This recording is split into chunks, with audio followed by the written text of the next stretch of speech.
Have you ever tried creating a 5S visual workplace before?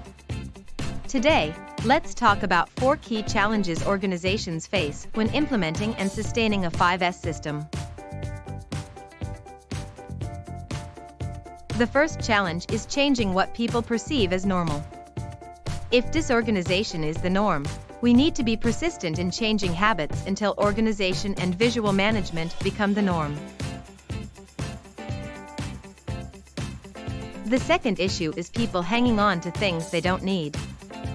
Setting up and gaining consensus upon criteria ahead of time for what should be red tagged can help overcome this challenge.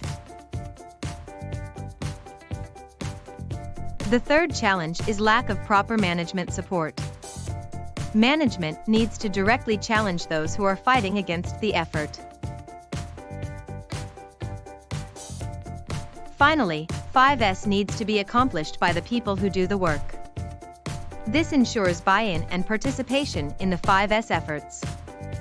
If you're interested in learning more about 5S, visit our website at emsstrategies.com. We would be happy to help.